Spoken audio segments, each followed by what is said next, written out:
estiver aí fora, entre nesse momento, por favor, encontre o seu lugar. Vamos começar o nosso culto essa noite.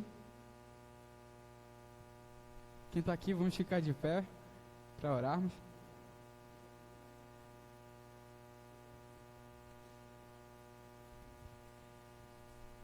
Oremos. Pai, muito obrigado por mais um dia que o Senhor permite que estejamos aqui, que o Senhor deu saúde a cada um, que o Senhor permitiu que estejamos aqui juntos, Pai, para que juntos possamos te adorar, para que juntos possamos ter comunhão, te conhecer mais um pouco, aprender um pouco mais sobre Ti.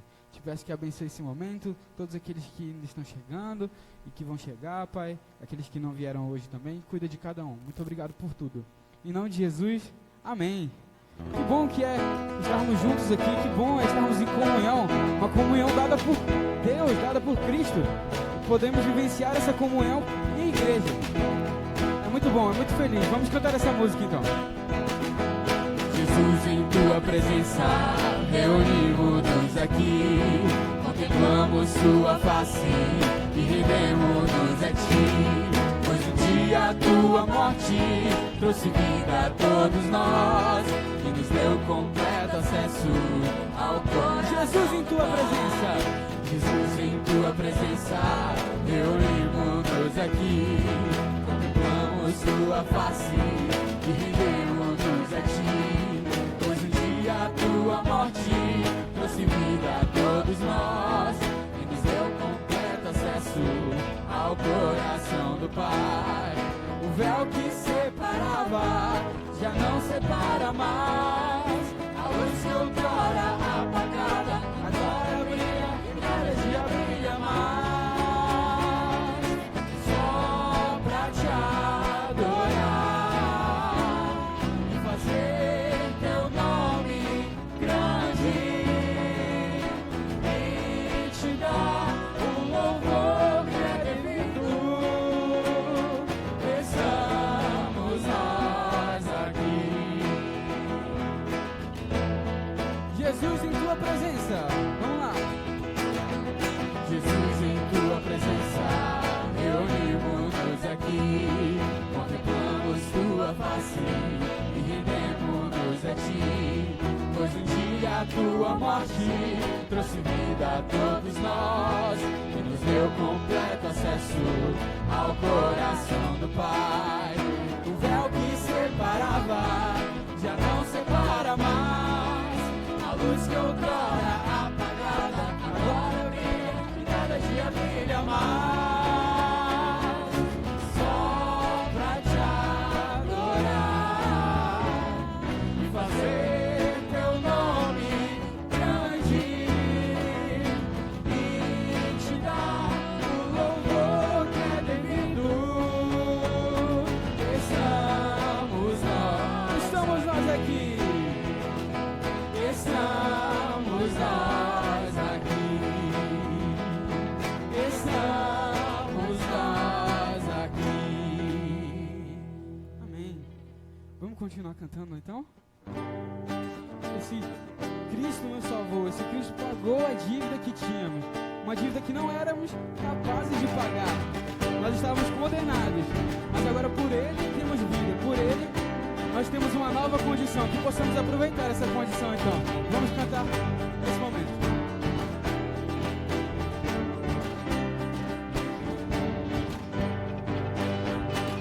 Jesus riscou a cédula que era contra nós, gravou-a na cruz, nos libertou, prevaleceu, aleluia. Jesus venceu a morte com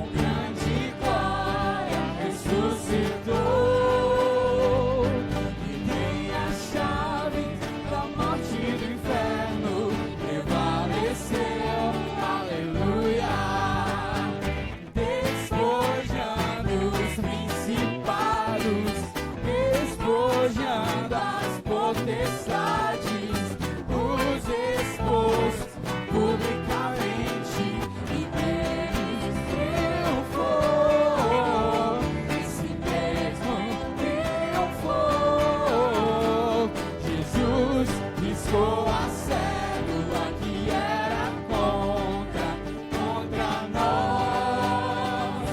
Gravou-a na cruz, nos libertou, prevaleceu, aleluia. Jesus venceu a morte com grande glória, ressuscitou. E tem a chave da morte do inferno, prevaleceu, aleluia. Despojando os principados, despojando as potestades, nos expôs publicamente e neles triunfou. Esse mesmo triunfou. Jesus riscou a cédula que era contra nós. Gravou-a na cruz, nos libertou, prevaleceu, aleluia. Prevaleceu, aleluia. E antes de cantarmos essa música, vamos lembrar um pouquinho daquela meditação do acampamento que nós tivemos, e que esse texto tem sido bastante citado também. Rogo-vos, pois, irmãos, que apresenteis os vossos, pela compaixão de Deus, que apresenteis os vossos corpos em sacrifício vivo, santo e agradável a Deus. Não vos conformeis com este mundo, mas sede transformados pela renovação do vosso entendimento, né? Para que experimenteis qual seja a boa, perfeita e agradável vontade de Deus. Então que possamos submeter a nossa carne, os nossos corpos, os nossos desejos, nossas vontades, para que assim vivamos aquilo que Deus tem para nós, para que a gente viva a vontade dele, não a nossa. E que em todos os momentos estamos adorando a Deus, que possamos entender que a nossa vida glorifica a Deus em todos os momentos. Vamos cantar essa música então.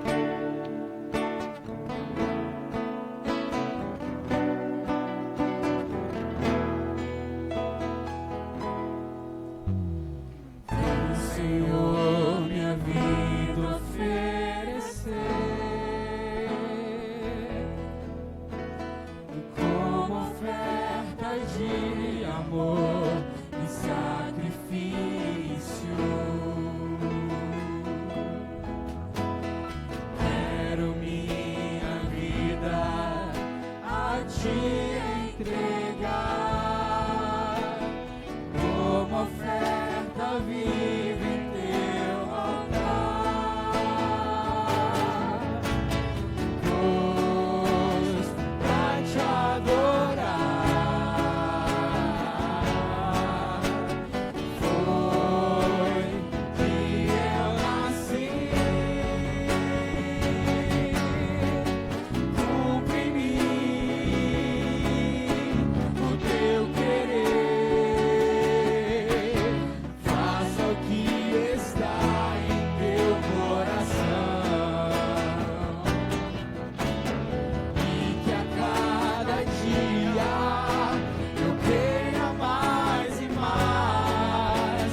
Boa noite, irmãos. Vocês podem se assentar nesse momento. Como de costume da nossa igreja, não de costume que nós fazemos sem nenhuma razão, mas porque nós nos propormos a todo final de semana, toda reunião que estivermos, proclamar o Evangelho de Jesus Cristo. O Evangelho que por meio dele, que somos reunidos aqui como igreja. Por meio desse Evangelho que nós fomos salvos e perdoados. E por causa do Evangelho fomos tornados filhos de Deus e participantes da família de Deus. O Evangelho nós dividimos didaticamente em 5 pontos em nossa igreja: criação, pecado, justiça, misericórdia e salvação. Nós começamos falando que Deus criou o mundo. No relato de Gênesis a gente vê que Deus fala que a terra era sem forma e vazia. Isso significa que a terra não tinha capacidade de abrigar a vida. Mas Deus, pela sua poderosa palavra, foi moldando dia após dia da criação os ambientes e enchendo esse ambiente com as criaturas. Deus criou os céus e colocou as aves. Deus criou os mares e colocou os peixes.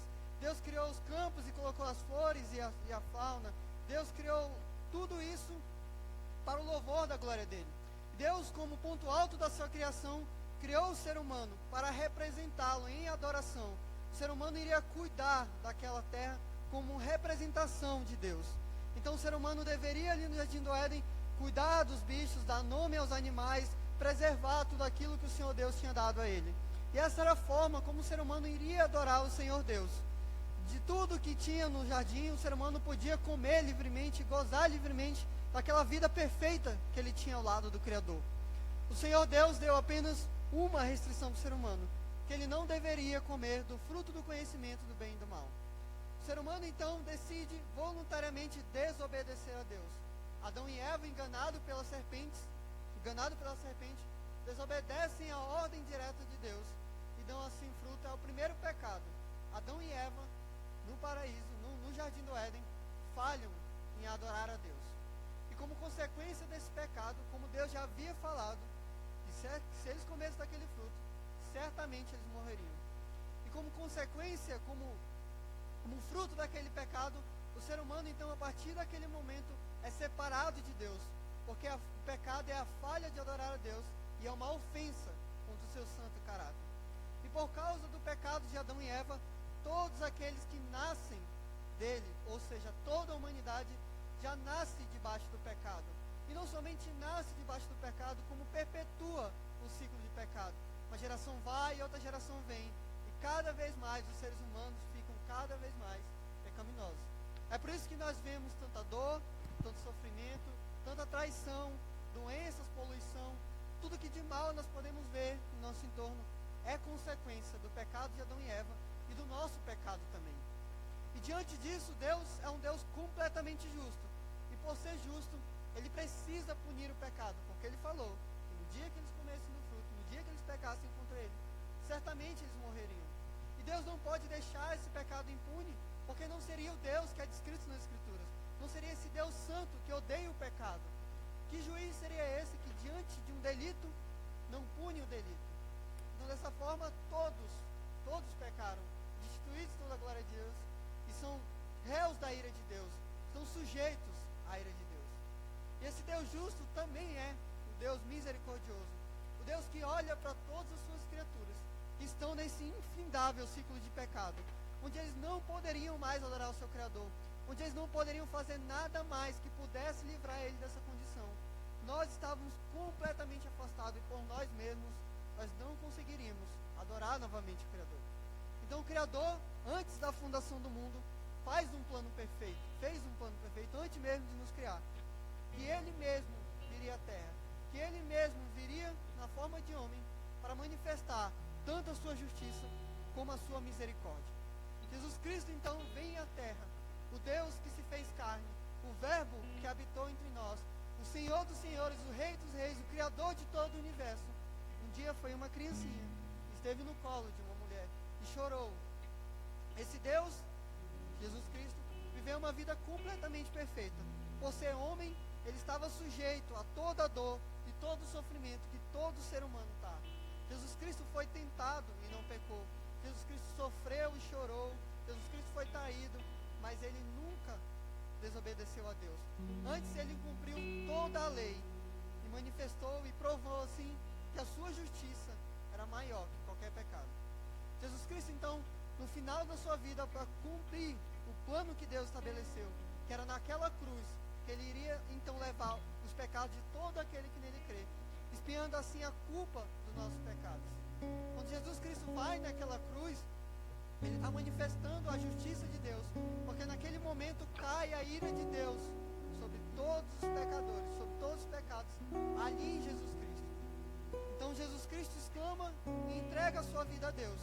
Mas ao terceiro dia, como ele já havia prometido, ele ressuscitou, provando que a justiça dele é maior que qualquer pecado de qualquer ser humano, em qualquer tempo, em qualquer era. E quando ele ressuscita naquela cruz, ele satisfaz a justiça de Deus, ele já satisfaz a ira de Deus sobre todo aquele que crê em Cristo. E também manifesta a misericórdia de Deus, porque a partir da cruz de Cristo, todos aqueles que creem em Jesus podem chegar à salvação, podem novamente se relacionar com Deus, podem novamente cumprir o propósito pelo qual eles foram criados. O Evangelho de Jesus Cristo requer sim uma resposta. Todos aqueles hão um dia de cumprir, de prestar contas diante do Evangelho de Jesus. Aqueles que já foram salvos pela graça e já submeteram à graça, o Evangelho de Jesus Cristo chama novamente ao arrependimento.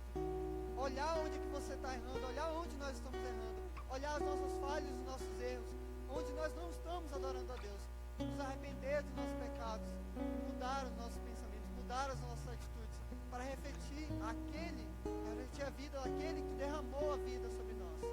E aqueles que ainda não submeteram à graça, o Evangelho convoca os pecadores ao arrependimento.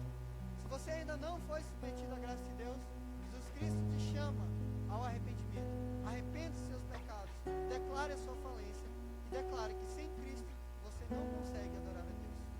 Nesse momento, então, vamos cantar a maravilha desse plano perfeito que foi feito por Deus, onde nós não merecíamos, mas o Senhor dos Senhores e o Rei dos Reis veio à terra para nos salvar, por graça, amor e misericórdia.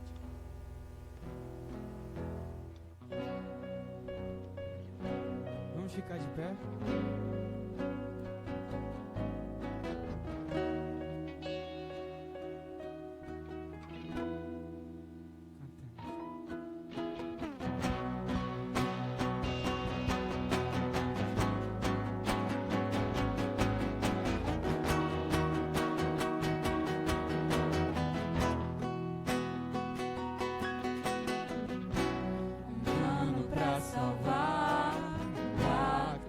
Selar, silêncio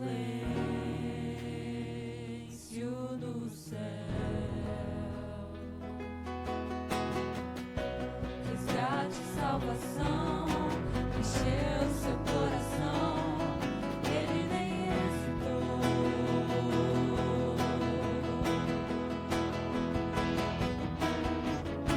No palco do amor, o autor anunciou a vida e salvação.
cantar ainda mais uma música.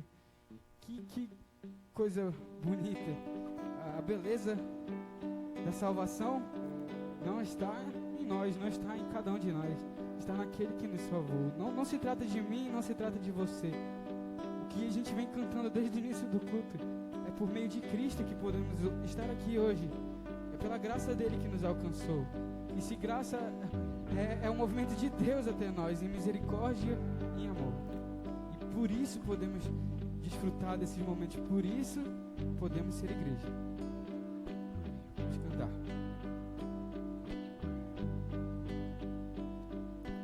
Graça é Deus se movendo em amor. Graça é misericórdia, vida nós.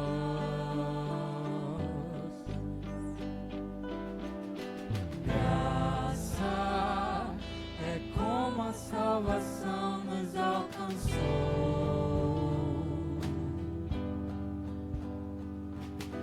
Graça é o Verbo vivo andando entre nós.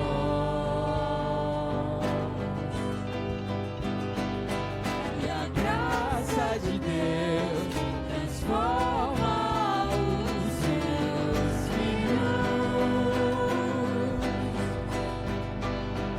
guiando-nos sempre no caminho da luz.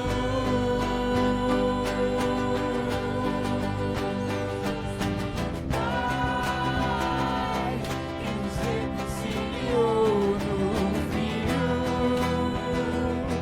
que sua vida entregou e deu Espírito, que santifica na verdade da palavra.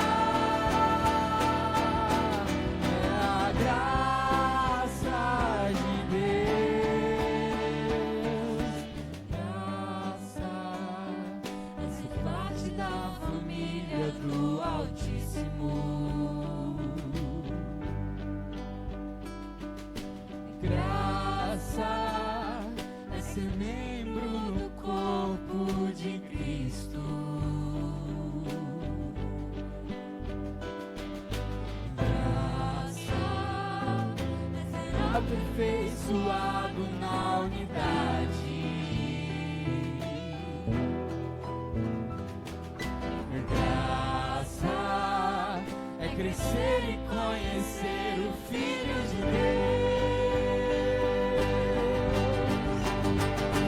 É por graça que Deus distribui os dons do Espírito, segundo sua vontade, para nele sermos edificados.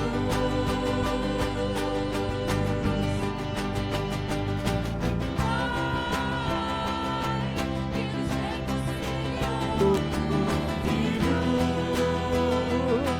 que sua vida entregou e deu Espírito, que santifica na verdade da palavra.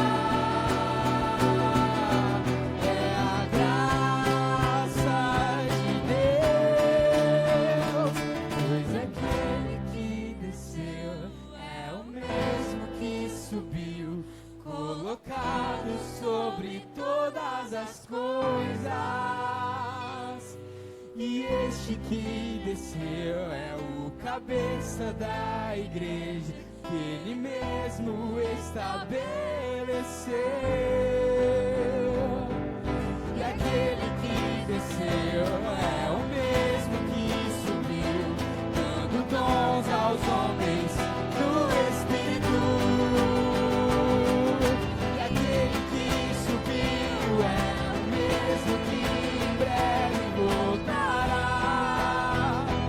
Por graça, Pai, que nos reconciliou no Filho,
Oremos.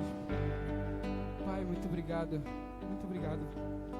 por esse momento, Pai. Obrigado por nos dar a oportunidade de mais uma vez cumprirmos o propósito de nossas vidas, de podermos te adorar, Pai, de podermos em união te louvar e engrandecer o teu nome. Que nesse momento possamos, que o Senhor possa abrir nossos corações e nossas mentes para que possamos aprender um pouco mais sobre ti, que possamos sempre lembrar que todos os momentos estamos te adorando, todo momento devemos estar te adorando, que não seja diferente nesse momento, que possamos ouvir e aprender em adoração a ti. Muito obrigado por tudo, em nome de Jesus, amém.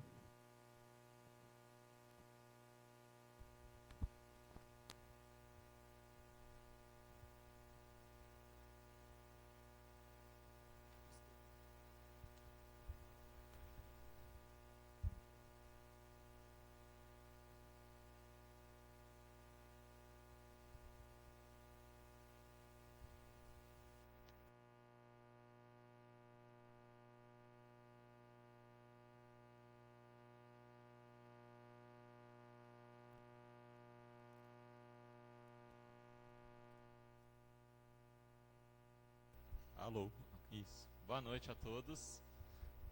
É bom estar com os irmãos novamente.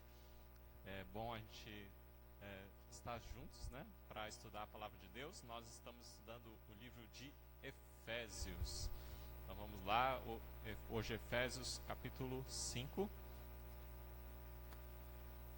Nós vamos estar dando continuidade ao texto.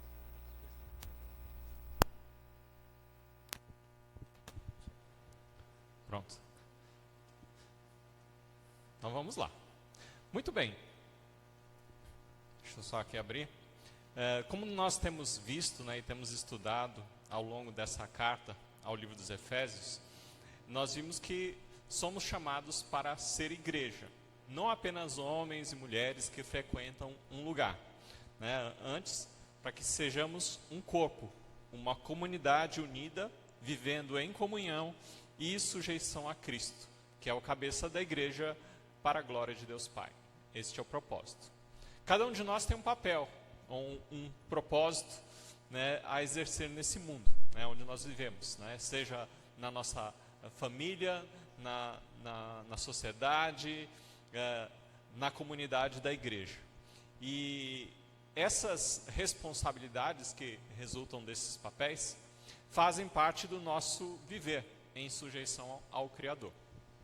A palavra de Deus, ela evidentemente traz luz para uma melhor compreensão de todas as coisas, uma vez que Deus, como Criador de todas as coisas, sempre procura o nosso bem. Nós vamos dar hoje continuidade ao tema iniciado na semana passada, e nós vamos fazer uma leitura em Efésios. Hoje eu vou ler do verso 1 ao 29, tá certo? Do 1 ao 29, tá bom? O foco do estudo de hoje é dos versos 25 ao 29. Mas eu vou fazer a leitura para a gente estar relembrando tudo que nós temos visto e para não esquecer, né? Então o tema que a gente está tratando é o casamento.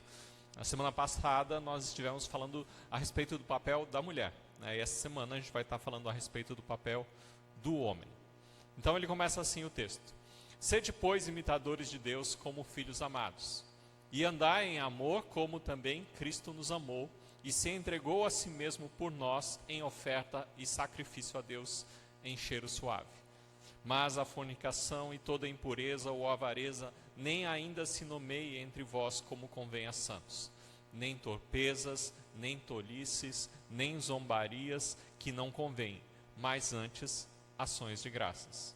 Porque bem sabeis isto, que nenhum fornicador ou impuro ou avarento, o qual é idólatra, tem herança no reino de Deus, de Cristo e de Deus. Tá certo? Tem herança no reino de Cristo e de Deus. Ninguém vos engane com palavras vãs, porque por estas coisas vem a ira de Deus sobre os filhos da desobediência. Portanto, não sejais seus companheiros, porque noutro tempo éreis trevas, mas agora sois luz no Senhor. Andai como filhos da luz, porque o fruto do Espírito está em toda a bondade, justiça e verdade, aprovando o que é agradável ao Senhor. E não comuniqueis com as obras infrutuosas das trevas, mas antes condenai-as, porque o que eles fazem em oculto, até dizer é torpe. Mas todas estas coisas se manifestam sendo condenadas pela luz, porque a luz tudo manifesta. Por isso diz: desperta tu que dormes, e levanta-te dentre os mortos, e Cristo te esclarecerá. Portanto, vede prudentemente como andais, não como nécios, mas como sábios, remindo o tempo, porquanto os dias são maus. Por isso, não sejais insensatos, mas entendei qual seja a vontade do Senhor. E não vos embriagueis com vinho em que há dissolução, mas enchei-vos do Espírito, falando entre vós em salmos, hinos e cânticos espirituais, cantando e salmodiando ao Senhor no vosso coração, dando sempre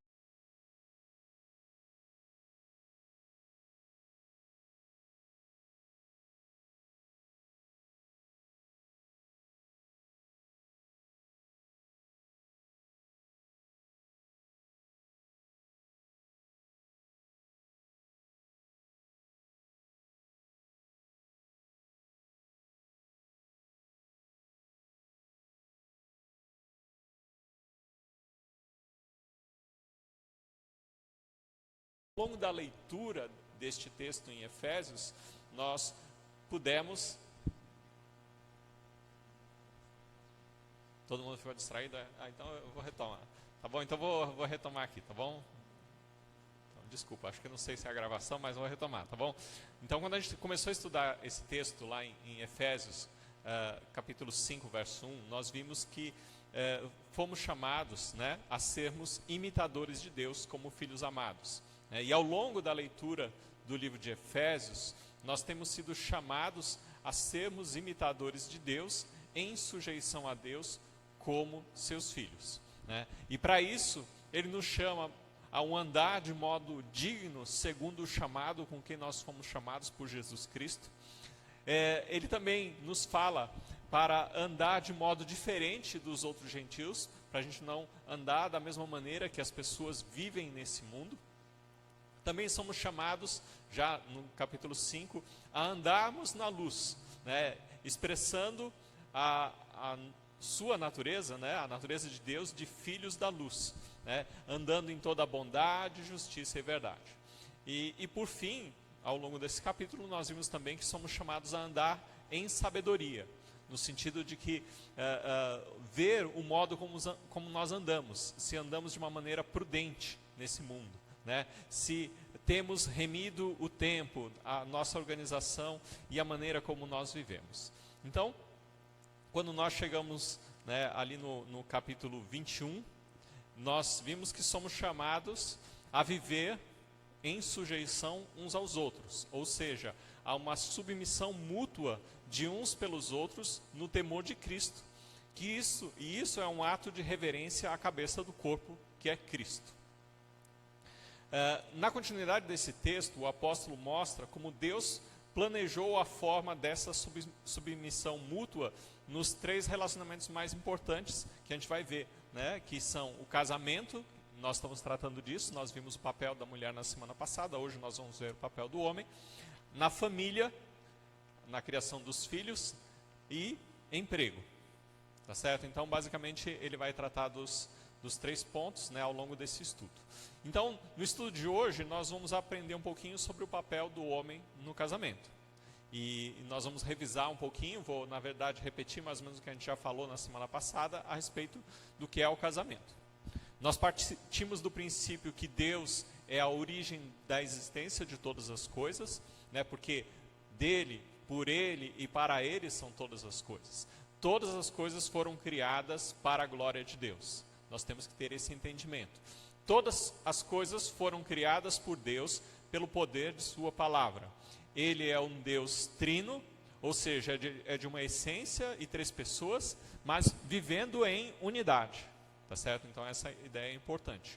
Então, no princípio, Deus criou o ser humano para ser conforme a sua imagem e semelhança, para que o ser humano, né, pudesse viver em sujeição e representasse o Criador para toda a criação.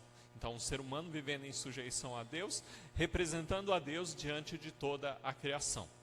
E como representante de Deus, o homem não poderia exercer o domínio representando Deus sobre a criação sozinho, solitário, né? Ele estaria, por assim dizer, incompleto, porque Deus não é solitário, Ele é trino, né? Ele é Pai, Filho e Espírito Santo. E o homem, no seu papel, né, no seu exercício de domínio ou representação de Deus na criação, ele não poderia fazer isso só. Ele deveria viver em comunidade, tá certo? E a primeira comunidade criada por Deus é o casamento. Então, quando Deus diz, não é bom que o homem esteja só, Ele declara que é impossível que os homens andem na luz solitariamente ou isoladamente. Então, o ser humano ele precisa estar em união. Para o ser humano ser completo, Deus instituiu o casamento.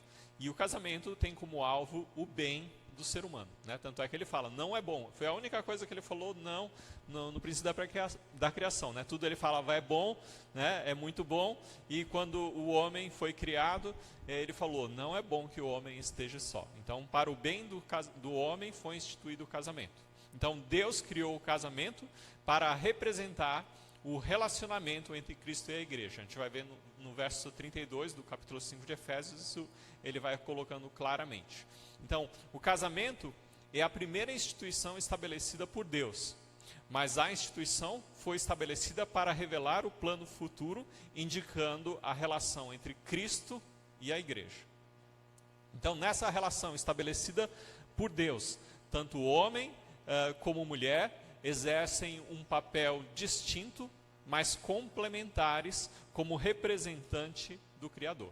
Porque o casal não são representantes, eles são o representante, ele é um, tá certo? Como nós vimos em Gênesis, né, isso aqui é uma revisão, tá?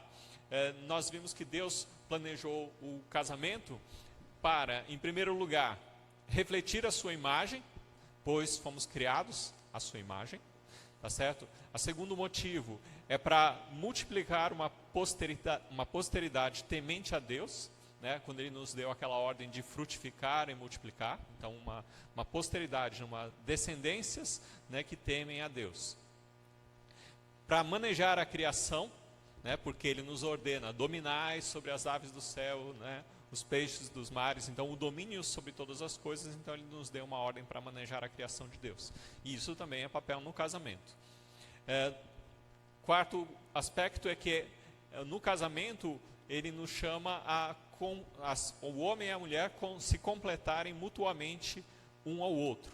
Aí já no Gênesis capítulo 2 é que ele fala, ambos serão uma carne. Então eles se completam mutuamente. E por fim, né, o quinto propósito de Deus para o casamento é modelar o relacionamento entre Cristo e a igreja, né, como a gente vai ver em Efésios 5:32, tá? Eu não vou falar muito sobre isso porque o Enoque depois, ele que é a parte dele, tá? Então eu não vou me intrometer lá, tá bom? Então pronto. Então Deus criou o casamento, portanto o casamento é dele e para ele. O casamento é santo, pois Deus é santo. E o casamento deve ser vivido em santidade. Tá certo? Então nós vimos que a esposa foi chamada a um papel de sujeição a seu marido. Tá certo? Não uma sujeição de um manda e o outro obedece, mas no sentido de cumprir o propósito de Deus, que é glorificar a Deus. Então a obediência da mulher ao homem tem o propósito de glorificar a Deus. Então o Senhor é Deus sobre todos e assim como todos devem se sujeitar a Deus, a mulher deve se sujeitar ao seu marido, tá certo? Assim como Cristo é a cabeça da igreja, e toda a igreja deve estar em obediência à cabeça, que é Cristo, então a esposa deve estar em sujeição ao seu marido, né? E assim como a igreja está sujeita a Cristo, né, em obediência a Ele, né, a esposa também deve estar sujeita a seu marido em obediência a Ele. Certo? Então, tudo isso, né, ele nos coloca, né, e aí a gente chega no verso 25, e Deus fala para os maridos, vós maridos, amai vossas mulheres, né? Então, maridos, né, vocês ouviram na semana passada a medida da obediência em relação à mulher, não é verdade? hoje, né, vocês vão ouvir a medida do amor com que vocês devem amar suas esposas. Então, elas devem obedecer como a igreja obedece a Cristo. Agora, vocês devem cuidar delas como Cristo cuida da igreja. Certo? Então, essa é a inversão de papéis, né, em relação à semana passada. Bom, quando ele fala amai, lá no verso 25, as vossas mulheres, não é uma referência no sentido ao amor normal, né, que um homem ama a sua esposa e gosta dela, tá certo? E isso daí também não precisaria nem falar que você tem que fazer isso, porque eu imagino que você faça, né? Você cuida e gosta da sua mulher, tá certo? Aqui é um sentido de o amor que brota da vontade de Deus, né? E assemelha-se ao amor do próprio Deus. Eu coloco assemelha-se porque naturalmente o nosso amor que emana de Deus ainda não é perfeito, tá certo? Mas o amor de Deus é perfeito. Então aqui esse amor com que ele nos manda amar é um amor semelhante ao amor de Deus. Diferente do amor que o homem sente pela mulher naturalmente, tá certo? Então o amor que reúne marido e mulher deve ser alimentado, no sentido de que ele, à medida que o tempo passa, ele deve se manter, né? E de preferência ele deve crescer, porque a gente está falando no amor como o amor de Deus, né? E esse amor de Deus, nós não somos perfeitos nesse amor. Então eu entendo que deve haver um crescimento no amor entre marido e mulher ao longo do tempo, né? Deve se progredir, né? E ser mais intenso no dia em que vocês se conheceram, tá certo? Isso deve ser uma verdade, ou pelo menos é a verdade que se espera num casamento saudável, tá bom? Um casamento que é segundo o plano de Deus. Porque no casamento nós temos a honra de levar a imagem de Deus, né, e em certa medida sermos seus representantes. E por isso o amor do homem pela mulher deve se assemelhar ao amor de Cristo pela igreja. Assim, à medida que os anos passam, né, e a igreja cresce em santidade e amor ao nosso Deus, assim o amor de marido e mulher também deveriam crescer, tá certo? Na medida em que eles crescem em intimidade e proximidade. Então ele continua nesse mesmo verso 25: como também Cristo amou a igreja e a si mesmo se entregou por ela. O amor de Cristo é sacrificial, né? No sentido de que Jesus se entrega voluntariamente em favor da igreja. Né? Vemos em Cristo o seu altruísmo, abnegação, né? ao invés do que nós vemos no ser humano, que é egoísmo, tá certo? O ser humano é egoísta por natureza. Cristo é o contrário disso, né? Nós vemos nas Escrituras que Jesus viveu em submissão a Deus, em obediência à vontade de Deus, em detrimento da sua própria vontade. Nós vemos o amor de Jesus pela igreja, em que Jesus recebe de Deus a responsabilidade de governar a igreja para a glória de Deus. Então tudo isso, né, nós apontam, né, como deve ser o amor do homem pela sua esposa. Então o amor de Cristo pela igreja é o exemplo supremo de amor. E em princípio essa é a medida do amor a ser demonstrado pelo marido à sua esposa, né? Naturalmente que a gente olha para esse texto, né, e eu entendo que o propósito dele é mostrar o tamanho da afeição que Cristo tem pela igreja. E acho que a medida da afeição de Cristo pela igreja deveria ser a medida da afeição do marido pela mulher. Tá certo? Então, nesse sentido, nós podemos imitar esse exemplo, né? Eu não imagino, porém, que a gente tenha o poder, né, de imitar o exato poder, né, do amor altruísta de Cristo, né, dando a sua própria vida, né, para remir a sua esposa de toda iniquidade, purificar, né? Então esse não é o propósito do marido no amor dele para sua esposa, mas eu entendo que esse amor, né, é um nível de afeição elevado, né, porque Cristo, tá certo? Ele deu a sua própria vida para remir de toda iniquidade e purificar para si um povo seu, especial, zeloso de boas obras. É isso que fala lá em Tito, capítulo 2, verso 14. Então esse é o propósito do amor de Deus. E naturalmente, eu não imagino que nós sejamos capazes, e nem temos o poder para expressar esse mesmo amor. Tá certo? Mas nós podemos entender e visualizar o nível de afeição que Cristo tem pela igreja, e é nesse sentido que devemos ser seus imitadores. Então, essa mesma ideia a gente vê lá no verso 2, desse mesmo capítulo 5, quando ele fala: andai em amor como também Cristo vos amou e se entregou a si mesmo por vós. Certo? Essa mesma ideia está ali e a gente pode ver. Então, o marido é chamado a crescer em afeição para com a sua esposa. Tá certo? Então, resumindo, esse trecho do verso 25, ele fala: eu digo para vocês que Deus amou a igreja e se entregou por ela. Mas, marido, ame a sua esposa. Em essência, é isso que você tem que fazer. Deus fez a sua parte no seu amor para com a igreja e ele se entregou por ela. Agora você, como marido, tem a responsabilidade de amar a sua esposa. Verso 26, ele começa: para a santificar, purificando-a com a lavagem da água pela palavra. Bom, a gente entende que o amor de Cristo é santificador. Então vemos que o propósito de amor de nosso Senhor Jesus Cristo é santificar a igreja, e entendo que isso ocorre no interior, daqueles que creem. E esse processo de santificação ocorre internamente, mas é representado exteriormente, pela lavagem da água. Imagino aqui que ele quer dizer o batismo. Ou seja, o batismo é um símbolo exterior do que ocorre interiormente nas pessoas através do poder de Deus.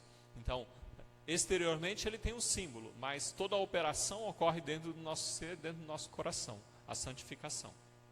E também mostra o quanto o homem depende de Deus para a santificação e transformação interior. Tá certo? Tudo é obra do Espírito. Entendam isso. Tudo, a transformação interior, a mudança de vida, é tudo obra do Espírito. Então, da mesma medida, eu entendo que a Deus pertence a obra da purificação, que ocorre naturalmente na nossa regeneração pela palavra. Entendo que se refere ao Evangelho, às promessas de Deus, que explicam e dão sentido à obra de amor de nosso Senhor Jesus Cristo. Em João 17:17, Jesus Cristo orou: santifica-os na verdade, a tua palavra é a verdade. Então a palavra de Deus é o meio ou instrumento pelo qual é realizada a purificação mais profunda, que vai além da nossa conversão. Tá certo? Essa bênção é administrada pelo Espírito Santo, quando o cristão é convertido pela fé e crê que Jesus Cristo é o Senhor. Apesar do texto caminhar pela obra da graça de Cristo, a gente não pode perder de vista que assim como a igreja é imperfeita, eu digo no sentido de que nós somos uma comunidade de pecadores regenerados. Então, somos aperfeiçoados por Cristo, mas somos imperfeitos. As esposas, da mesma maneira, também não são perfeitas. Tá certo? Isso a gente tem que ter bem claro. Então, se você imaginou que sua esposa era perfeita, você já está cometendo um erro. Porque perfeita não é. Ninguém é perfeito. Tá certo? O amor de Cristo o levou a pagar o preço supremo da morte para santificar a sua noiva. Então, o marido deve entender o tamanho da medida do amor de Deus, para com a sua esposa. Então, nesse sentido, ele deve entender o quanto ele deve amar a sua esposa. Então, Deus amou de tal maneira que ele deu a sua vida. Ele pagou o preço para que a igreja fosse santificada. Então, nesse sentido, o amor que o marido deve expressar à sua esposa também deve ser grande. Então, na primeira parte, no verso 25, nós vimos que Deus amou a igreja e se entregou por ela. E o marido deve amar a sua esposa. Então, nessa parte, nós vimos que Deus purifica e santifica a sua esposa por amor. Então, o marido deve amar a sua esposa. Verso 27. Para apresentar a si mesmo igreja gloriosa, sem mácula, nem ruga, nem coisa semelhante, mas santa e irrepreensível. Ele declara que a finalidade do amor em que somos purificados e lavados pela palavra é para que possamos viver de uma maneira santa e irrepreensível diante de Deus. Somos lavados pela palavra, não para voltarmos a nos sujar de novo, né, com o pecado. Não é esse o propósito. Nós somos lavados pela palavra para que possamos reter em nosso ser, por meio de nossa vida, a pureza que uma vez recebemos através de Jesus Cristo. Então, nós somos purificados não para continuar em pecado, mas para que a gente retenha, né, em nossas vidas toda a pureza e santidade de Deus que Ele manifesta através de sua palavra. Então, quando ele fala sem mácula nem ruga, pois assim como os homens são atraídos com amor pela beleza de suas esposas, Cristo embeleza a igreja, sua noiva, com santidade, como prova de respeito, né? Cristo reconciliou a igreja para que fosse santa e sem manchas. A beleza da igreja consiste na santidade e na pureza, tá certo? Não é pelo prédio, não é pela aparência exterior, mas pela santidade e pureza da igreja, né? É interessante, né, quando você lê esse texto, que a preparação da beleza da noiva seja feita fundamentalmente pelo noivo, né? Então isso é interessante, é o noivo que deixa a sua esposa bonita. Então, nós podemos entender que nenhum embelezamento externo, que seja a igreja, seja a esposa fazendo, né, no caso a esposa de Cristo é a igreja, nenhum embelezamento externo é aceitável diante de Deus. É importante entender isso. Beleza é o trabalho do amor de Deus pela igreja. A beleza é isso, tá certo? Nesse caso, né, o amor sacrificial de Cristo pela igreja. É isso que torna a beleza, a igreja bela, tá certo? E, nesse sentido, a igreja deve ser santa não apenas aos olhos dos homens, mas a igreja deve ser santa aos olhos de Deus, né? É isso que é o fundamental. A igreja deve ser santa aos olhos de Deus. Ela deve ser bela aos olhos de Deus, né? A igreja não é perfeita em santidade, a gente já falou isso, mas ela pode progredir em direção à perfeição. Por quê? Isso ainda é obra do Espírito, né? Lembra que a gente falou? Isso é obra do Espírito, e assim como o ser humano pode crescer em santidade, a igreja também cresce em santidade, porque somos um corpo, uma comunidade, e essa comunidade pode crescer e se movimentar em direção à perfeição, tá certo? Por quê? Porque lá em 2 Coríntios 11:2 ele fala: porque estou zeloso de vós com zelo de Deus, porque vos tenho preparado para vos apresentar como uma virgem pura ao marido, a saber, Cristo. Tá certo? Então Deus é zeloso e Ele vai zelar para que sua igreja, né, seja pura e perfeita diante do noivo, que é Jesus Cristo, né? Então, de uma maneira geral, a gente viu até agora que Deus amou a igreja e se entregou por ela, por isso, marido, ame sua esposa. Deus purifica e santifica a sua esposa por amor, então, marido, ame sua esposa. Por fim, a beleza de sua esposa é obra do amor de Deus. Por isso, marido, ame sua esposa, tá certo? Então, eu vou repetir bastante para ver se vocês não esquecem, tá bom? Então, segue em frente. Verso 28. Assim devem os maridos amar as suas próprias mulheres como a seus próprios corpos. Quem ama a sua mulher, ama a si mesmo. Todo homem, naturalmente, ama a si mesmo, tá certo? Não venha dizer que você não se ama, porque é papo furado. Todo homem ama a si mesmo, tá certo?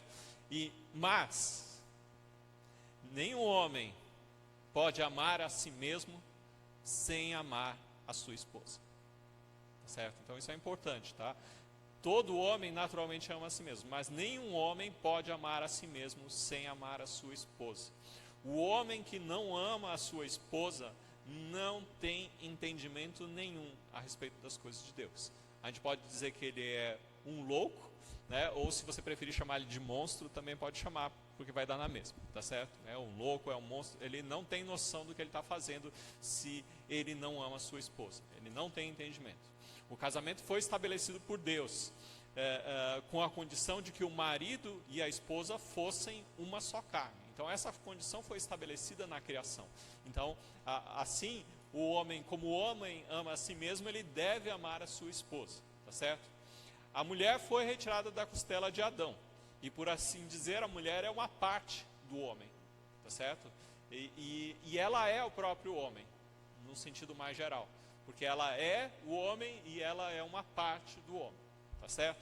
Então, logo a gente vai perceber que é uma relação muito mais profunda do que uma semelhança natural, homem e mulher, né, entre os dois, né? É uma semelhança muito mais profunda, e o casamento, a gente mostra que os dois se tornam um, tá certo?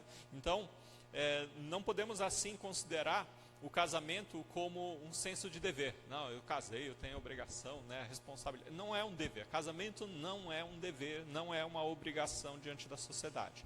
O casamento é um corpo unido pelo amor. Então, Deus disse, tornam-se os dois uma só carne, né? Então, nesse sentido, os dois são únicos. Então, quem considera com seriedade os propósitos de Deus para o casamento, ele não pode deixar de amar sua esposa, tá certo? Então é interessante a ideia de que o homem e a mulher, eles são um agora. Então você não vai chamar mais, né, o Dedé e a Grazi, né? Então é o casal, eles são um casal, eles são um só, eles não são separados, tá certo? É uma família unida em Deus, tá certo? A gente poderia dizer, é um homem, tá certo? No sentido de que os dois estão unidos, né? Um homem no sentido de um ser humano, um ser. Então, nós vimos que Deus amou a igreja e se entregou por ela. E o marido ame a sua esposa. Deus purifica e santifica a sua esposa por amor. Isso falando aos maridos. Então, marido ame sua esposa. A beleza de sua esposa é obra do amor de Deus. Então, marido, ame sua esposa. Deus te amou e fez a mulher que é parte do seu ser. Então, marido, ame a sua esposa. Verso 29. Porque nunca ninguém aborreceu a sua própria carne, antes a alimenta e sustenta. Quando o marido pensa em sua esposa como parte dele, como a sua própria carne, ele instintivamente deveria sustentar e cuidar de sua esposa, suprindo as necessidades, amando, né, vivendo em comunhão. A palavra também é um alimento que nutre a igreja, além de ser a água que a purifica, nesse sentido. Então a palavra é o alimento espiritual da nova natureza do crente, e a palavra é um elemento muito importante na relação do marido e da mulher. O estudo da palavra, o incentivo mútuo, o crescimento mútuo no conhecimento e no entendimento da palavra. Isso não deve estar de fora, tá certo? Então, porque é alimento, assim como o homem precisa do alimento da palavra, assim como o homem precisa do alimento para viver, este alimento deve estar presente no casamento, deve estar presente na relação entre marido e mulher, para que haja o crescimento. E nós vimos ainda no verso 29, como também o Senhor a igreja, né? No sentido de que assim como o homem cuida da sua carne alimentando e sustentando, assim Cristo, né, também alimenta e sustenta a igreja, tá certo? A união do homem com a sua mulher é a representação da união de Cristo com a sua igreja. Um só corpo, uma só existência. Sem uma unidade com Cristo, nós não existimos, tá certo? Então a igreja não existe se não há uma unidade com Cristo. A igreja, ela só tem significado na sua existência com Cristo. Sem Cristo, a igreja não tem significado nenhum, nem valor nenhum. Cristo é um exemplo de amor no seu relacionamento com a igreja. Esse nível de unidade e forte afeto é o alvo do marido no casamento, tá certo? Então esse sentido é muito importante. O amor de Cristo, ele é imutável, ele não muda em tempo nenhum, tá certo? Então nós vemos que ele, o amor de Cristo, nos nutre, né? Como o pai alimenta o seu filho, como o pastor cuida do seu rebanho, como o marido cuida da sua esposa, né? Ele alimenta com o que é nutritivo, né? Então, consigo mesmo, né? Jesus Cristo nos alimenta com aquilo que é nutritivo, que é Ele mesmo, né? O pão da vida. Ele nos alimenta com a sua aliança, com as suas promessas. Ele nos alimenta com o Evangelho e todos os ensinamentos, as doutrinas, com seu amor e com sua graça, né? Todas essas coisas nos são dadas por Cristo, né, na igreja. Então, o cuidado de nutrir e dar o melhor dele para a igreja, né, é bastante presente. E esse mesmo Deus, ele nos concede homens para pregar o Evangelho, ele nos concede a palavra, que nós podemos aprender todas as coisas, ele estabelece ordenanças para o nosso próprio crescimento, tá certo? Ele nos concede comunhão com ele, e nós podemos ter uma relação íntima com Deus através de Jesus Cristo. Nós vimos que no Evangelho, antes, quando o ser humano foi criado, ele foi criado para adorar o Criador. E ele poderia adorar o Criador, mas por causa do pecado, ele ficou impossibilitado de adorar o Criador, porque ele é incapaz. Ele, antes de tudo, ele adora a si mesmo e não a Deus. Mas depois do Evangelho, da salvação, depois da nossa salvação em Jesus Cristo, nós agora somos capazes, através de Jesus Cristo, de adorar novamente o Criador. Então, a importância de Jesus Cristo, essa comunhão que permite a adoração verdadeira diante do Criador. Então, tudo isso, né, nos revive, nos encoraja, né? Nós temos o amor, a fé e a esperança em Cristo Jesus para o nosso crescimento, e tudo isso é alimento que Deus nos dá, tá certo? É Deus quem nos dá as vestes adequadas para que possamos entrar em sua presença, porque quem não tiver as vestes adequadas, jamais entrará na presença de Deus. Então, nós vimos que é um Deus que verdadeiramente cuida da sua esposa, a igreja. Ele verdadeiramente faz o melhor para a sua esposa, tá certo? Então, eu imagino que o marido deve fazer o melhor pela sua esposa. Então, nesse sentido, né, revisando nos versos anteriores, nós vimos que Deus amou a igreja e se entregou por ela. Então, o marido deve amar a sua esposa. Deus purifica e santifica a sua esposa por amor. Então, o marido deve amar a sua esposa. A beleza da sua esposa é obra do amor de Deus. Então, o marido ame a sua esposa, né? Deus te amou e fez a mulher que é parte do seu ser. Então, marido, ame a sua esposa. Nós vimos por último agora que Deus alimenta e sustenta a sua esposa com amor. Então, o marido deve amar a sua esposa. Em essência, nós devemos entender que é um princípio simples que Deus colocou para nós na unidade do casamento. Então, ele estabelece a sujeição da esposa para com o esposo, mas ao mesmo tempo, no sentido de sujeição, obediência, né? Por outro lado, o marido deve amar e cuidar das esposas como Cristo ama e cuida da igreja. Então, a essência de tudo é isso. Então, o papel do esposo e o papel da esposa são bem claros, né? E dentro daqueles propósitos, então, os dois unidos, homem e mulher, um obedecendo e o outro amando, né? Então, a mulher obedecendo e o homem amando, para refletir a imagem de Deus, tá certo? No sentido de que eles foram criados à imagem de Deus. Então, esses dois estão unidos, uma mulher que se sujeita ao marido, um homem que ama a sua esposa, para multiplicar uma posteridade temente a Deus. Porque no exemplo de marido e mulher, eles ensinam e dão testemunho aos seus filhos a respeito dessa unidade que é estabelecida entre marido e mulher, né, e apontando naturalmente para Cristo e a igreja. Então, esses dois unidos, homem e mulher, para manejar, né, para cuidar e dominar sobre todas as coisas, sobre toda a criação, segundo a ordem de Deus. Então, eles estão unidos para cumprir esse propósito, assim como eles estão unidos para se completarem mutuamente, tá certo? O homem é imperfeito em diversas áreas, e ele precisa da esposa para ser completo. A mulher também é imperfeita em diversas áreas, mas ela precisa do esposo para ser completo. Então a completude mútua, né, é fruto de um homem e uma mulher que vivem segundo o mandamento de Deus. E esse relacionamento entre homem e mulher, né, ele tem uma afeição tão profunda, uma ligação tão profunda, que ela modela, né, é um modelo de Cristo e a igreja unidas, né, representando o fim de todas as coisas. Então a igreja, né, ela é o espaço onde maridos e mulheres devem aprender como é o seu papel diante de Deus, qual é o seu papel e como devem viver na relação com seu marido e com sua esposa.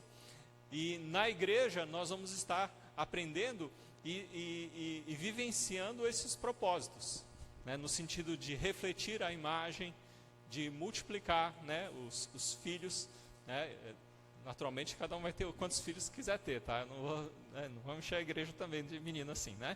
Então, né, aquele cuidado mútuo, né, multiplicando, mas você também multiplica no sentido de que você, vivenciando, né, cada um no seu papel, o homem em amor, a mulher em sujeição, você dá testemunho também para aqueles que estão na igreja, dentro da comunidade.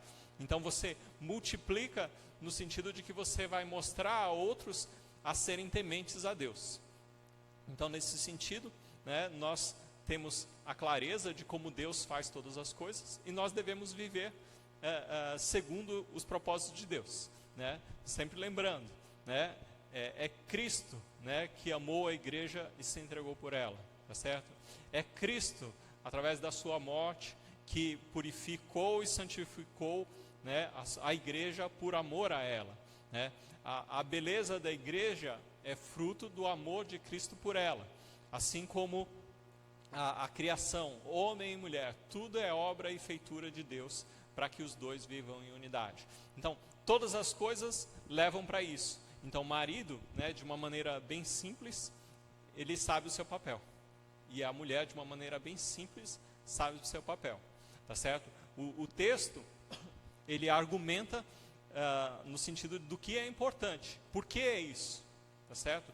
E muitas vezes, e até é comum as pessoas questionarem ou ficarem indignadas quando veem Deus mandando a mulher se sujeitar ao homem no mundo moderno, onde coisas velhas não acontecem mais, né? E como se isso aqui não servisse para o ser humano moderno, mas tudo que está aqui é válido para o homem e para a mulher.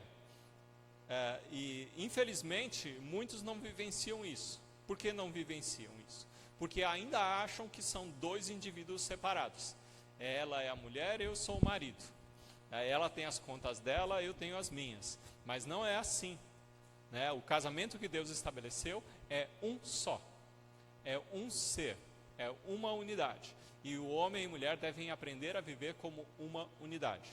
Enquanto o homem ou a mulher vivem de maneira egoísta, né, eles sofrem as consequências de um mundo de pecado.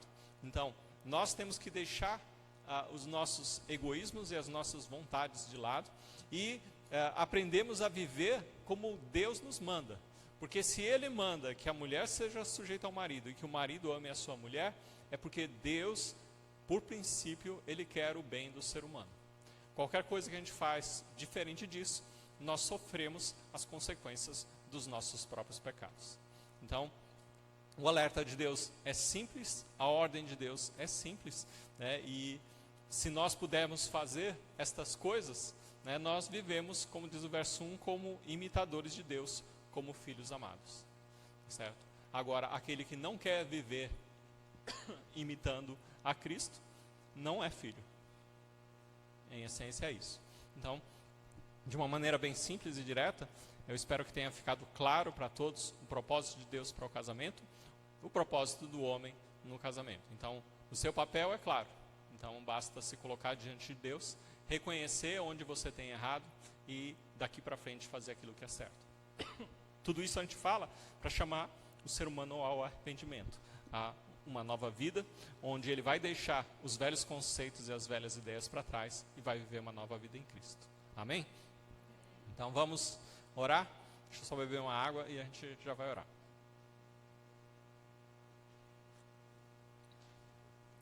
Então, oremos.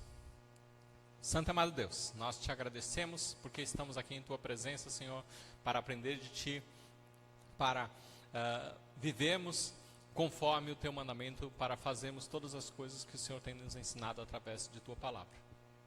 Sei que somos pecadores, somos imperfeitos e que a cada dia precisamos termos as nossas vidas transformadas por Ti, Senhor.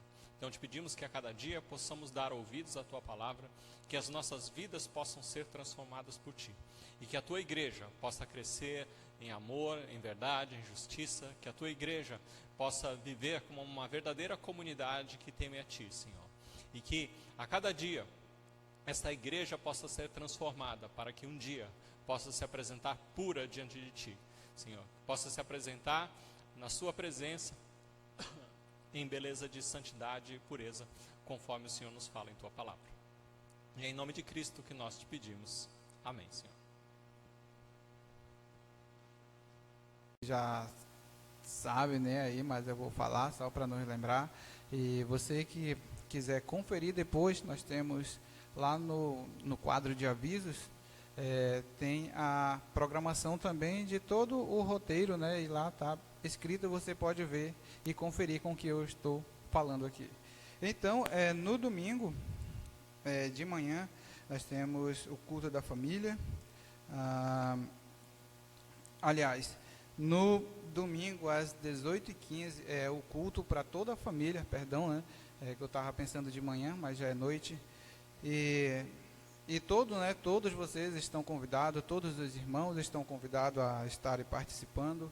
E na quarta-feira nós temos reuniões, ou seja, a reunião aqui às 19 horas aqui na igreja, aqui no nosso templo central. E no sábado, né, volta a programações dos jovens normal, às 18h30, e o tema é Não se turbe o vosso coração. E nós temos os PGs, os pequenos grupos. Na quinta-feira é na casa do irmão Carlos Henrique e Dona Márcia, né? O culto vai estar sendo lá. E no domingo de manhã é na casa da tia Cândida. A gente se reúne às 9 horas da manhã, todos os domingos, né? E você que mora aqui no bairro, você que queira fazer parte de um grupo, que você que deseja estar junto com nós, como foi falado, a unidade, crescimento, né? Então, que nós possamos estar unidos, né? Acordando cedo e compartilhando, né? O café e compartilhando também a palavra de Deus, o alimento espiritual para a nossa vida. E também nós temos no Cacau Pereira, às 19h30, lá com o pastor Jonatas, está fazendo o estudo. E no domingo de manhã, no Janauari, às 8h30, o pastor Adolfo está estudando com os irmãos lá. A gente viu até um videozinho ontem, lá do irmão Mota e o pessoal de lá do Janauari. Então, tem se reunido lá com o seu João também. Então, eles estão ali todos os domingos de manhã, esperando o tio Adolfo ir até lá. E na quarta-feira, o tio Adolfo também, às 19h30, faz o estudo lá no Janauari também. E no domingo de manhã, tem o estudo no Iranduba, onde os jovens também estão acordando cedo e se deslocam até lá, às 8h30, e vai uma turma. E eu acredito que seja bom e gratificante, né? Estar indo e vindo, e a gente vê que a proteção de Deus é com todos, e com todos mesmo aqueles que vão e se dedicam. Eu acredito que Ele tem nos ajudado, tem nos fortalecido, tem nos dado ânimo, tem chamado a nós a ir e participar. Então, sou grato por isso, né? Somos gratos pela vida que Deus tem nos dado. E esses são os avisos.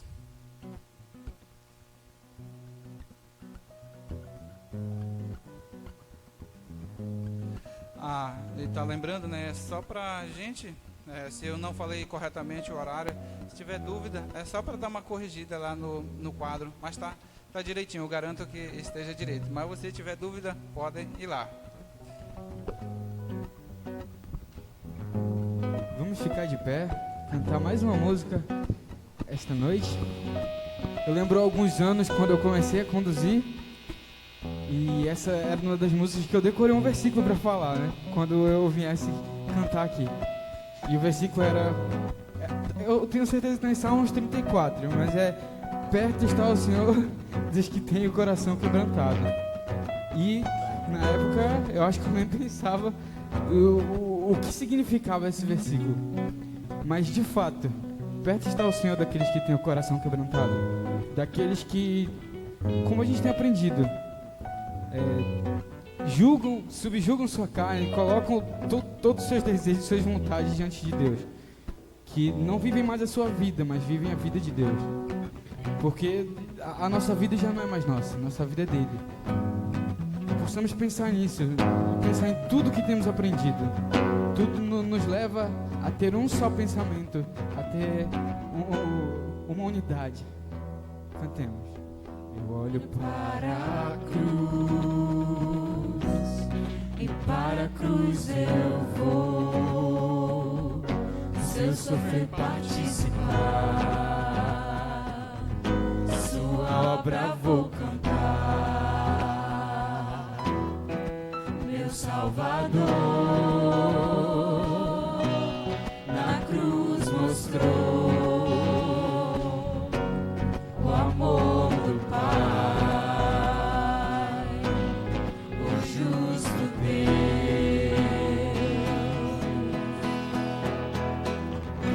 Pela cruz me chamou, gentilmente me atraiu, e eu, sem palavras, me aproximo, quebrantado do seu amor.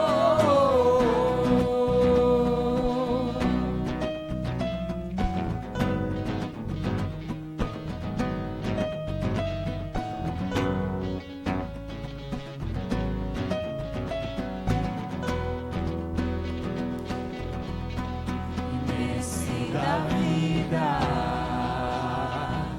de graça recebi, sua cruz da morte me livrou, trouxe minha vida. Eu estava condenado, mas agora pela cruz eu fui reconciliado.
Não vem longe de mim, afastar o pastor do púlpito. Hein?